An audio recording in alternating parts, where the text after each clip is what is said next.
या ठिकाणी एक महत्त्वाची सगळ्यात महत्त्वाची घोषणा केली कर्जमाफीची पुण्यश्लोक अहिल्यादेवी होळकर यांच्या नावानं. पण अध्यक्ष महोदय, या योजनेमध्ये मला आपल्याला सांगायचं आहे की मुख्यमंत्री महोदयांनी सांगितलं की 30 सप्टेंबर 2025ला जी थकीत कर्ज असतील त्यांना आपण कर्ज देऊ.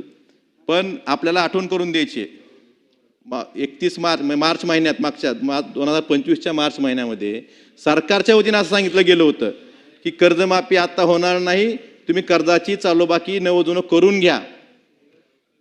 मग सरकारच्या वतीनं सांगितलं गेलं, त्यामुळे शेतकऱ्यांनी कर्जमाफीचं आपले कर्ज जे होतं शेतकऱ्यांचं ते त्यांनी नवजुनं करून घेतलं.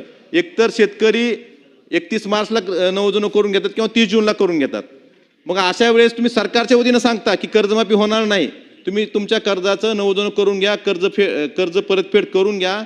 पण नंतर तुम्ही आता सांगता की 30 सप्टेंबरची डेडलाईन धरून या ठिकाणी जे थकीत असतील त्यांना आम्ही कर्जमाफी देऊ. अध्यक्ष महोदय, अर्थसंकल्प जर बघितला यात कुठलीही तरतूद दिसून येत नाही. ही कर्जमाफी लागू कधी करणार, ह्यात पात्र शेतकरी कुठले? आपण बघतोय की 19 मध्ये माननीय उद्धवजी ठाकरे साहेबांनी कर्जमाफी 2 लाखापर्यंत केली होती.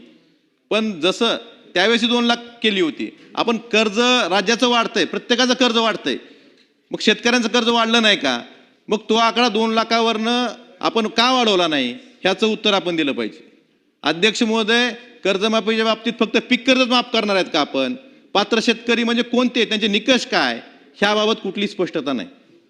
अध्यक्ष महोदय, यात जर कर्जमाफी तुम्हाला खरीच करायची असली तर तुम्हाला पीक कर्जच नाही तर बाकीचे जे शेतकरी शेतीपूरक व्यवसाय आहेत, दुग्ध व्यवसाय असेल, पॉलिहाऊस असतील, ह्या सुद्धा कर्जाची माफी शेतकऱ्यांची झाली पाहिजे.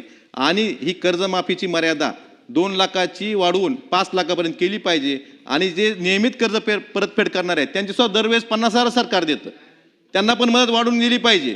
त्यामुळे ही सुद्धा मर्यादा आपण 50,000हून कमीत कमी 1 लाख रुपये तरी नियमित कर्ज परत करणारा दिली पाहिजे असं मला वाटतंय.